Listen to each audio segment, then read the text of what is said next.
All right, Jerry Jones back in the news because he is basically stating what I said previously without saying as much. I have been get on the right side of history. Romo should ultimately be the guy. He's the guy who gives you the strongest likelihood to get to a Super Bowl because he, like Tom Brady, can get you out of whether it's negative plays, turnovers. He can make the plays.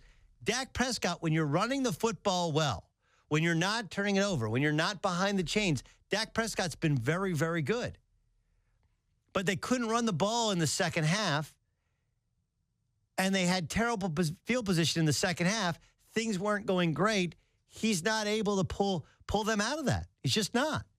So here's what Jerry Jones said, and I want you to decipher what you're hearing and give me your sense of, is he overstepping his bounds? Is he actually supporting Dak? Is he saying Romo's going to be the guy? And it was about when it's time for Romo. You'll know it when you see it, and we'll see it. You just know it. And we kind of saw it Sunday, didn't you?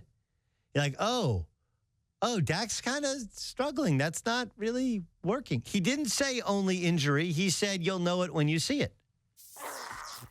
And, of course, this comes on the back of Jason Garrett, who said you can make it as simple or as complex as you want to make it. It's pretty simple for us. Dak's going to play quarterback as we go forward.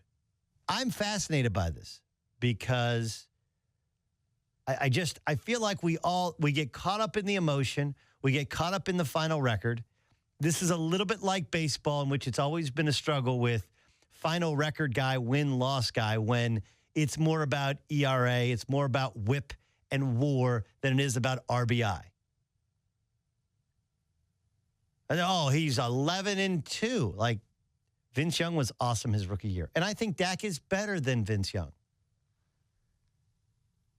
People want to point to the wins and losses with Tebow. And I think Dak is better. I know Dak is better, especially as a rookie, than Tebow is. Like, I'm not trying to say he's a flash in the pan who doesn't have his life together like Vince Young.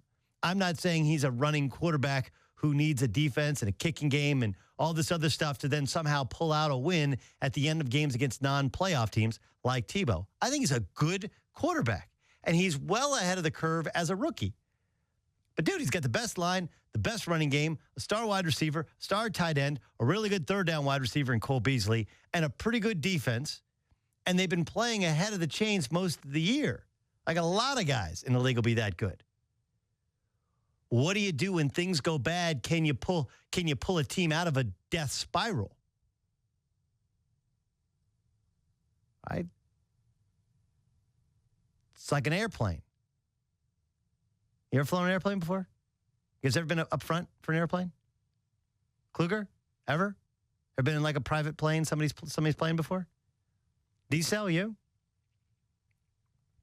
The hard deal is not like, hey, keep it at this altitude. Like, just you don't even have to barely like hold it there. Like that's fine. That's once you get up there and you just kind of hold the thing in place and it just kind of flies. And the hard part is what happens when you get turbulence. What happens when you start to go to have to descend? You know, flaps up, the flaps down. What happened? Can you pull our team out of a death spiral? And to me, we all know in every other sport, the playoffs are different. Every play is made more difficult. Everybody knows what you're doing. You're not fooling anybody. Even the best of the best are going to face massive adversity. And you're more likely to have success with Romo than you are with Dak Prescott. And that's what Jerry's saying.